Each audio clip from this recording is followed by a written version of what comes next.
Organic compounds को name देने के लिए भी एक आयोपिक सिस्टम है। उस नेम के 3 पार्ट्स हैं। सबसे पहले पार्ट को हम कहते हैं रूट, दूसरे पार्ट को कहते हैं हम सुफिक्स और तीसरे पार्ट को हम कहते हैं प्रीफिक्स। ठीक है, रूट क्या होता है? It tell us the number of carbon atom in the longest continuous chain. यह हमें नंबर ऑफ कार्बन एटम बताता है, किसी भी चेन में कितने कार्बन एटम प्रेजेंट है। The root up to 10 carbon atom are shown. यहाँ पे जैसे हमें यहाँ पे रूट दिखाई हुई है, जैसे मैं कह लूँ मैथ, अगर किसी चेन में सिर्फ एक कार्बन एटम है उसको हम मैथ, रूट उसकी बनेगी मैथ। इथ ये 2 कार्बन एटम, अगर 2 कार्बन एटम की चेन है ये इथ कहलाती है।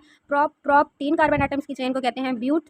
4 कार्बन की चेन को कहते हैं पेंट। 5 कार्बन की चेन को कहते हैं हेक्स। 6 कार्बन की चेन को कहते हैं हेप्ट। 7 कार्बन की चेन को कहते हैं, फॉर एग्जांपल एक अकेला कार्बन है तो ये एक कार्बन है, 1 कार्बन है, इसलिए ये कहलाएगा मैथ। ठीक हो गया। अगर मैं कहती हूँ 2 कार्बन की चेन है, 2 कार्बन एक दूसरे के साथ अटैच है तो ये कहलाएगा 2 कार्बन है, तो ये कहलाएगा एथ। ठीक है, अब it is added after the root and tell us about the class of organic compound. अब ये सुफिक्स है, यहाँ पे सुफिक्स क्या है? It is added after the root, ये रूट के बाद आता है। सुफिक्स का मतलब है बाद में आने वाला। And tell us about the class of organic compound, हमें ऑर्गेनिक कंपाउंड की क्लास का बताता है। जैसे आपने ऑर्गेनिक कंपाउंड की क्लासेस के बारे में पढ़ा है, एल्केन्स होते हैं, एल्कीन्स होते हैं, अल्काइंस होते हैं होंगे। It is indicated before the root. अब ये क्या है? रूट से पहले लगाया जाता है। ठीक है, and tell us about the group attach to the long. Pre का मतलब होता है पहले लगाया जाने वाला। तो ये रूट से भी, जैसे मैं कहूँ रूट है, रूट के बाद सुफिक्स लगेगा और रूट से पहले जो लगेगा वो क्या लगेगा? प्रीफिक्स लगेगा। ठीक हो गया। यानी आपको अगर मैं कह लूँ सुफिक्स है, ठीक हो गया, उससे पहले आप कह लें रूट होगी और रूट से पहले जो होगी वो होगी प्रीफिक्स। ये ऑर्डर होगा नेमिंग का, पहले प्रीफिक्स फिर रूट और फिर क्या होगा? सुफिक्स।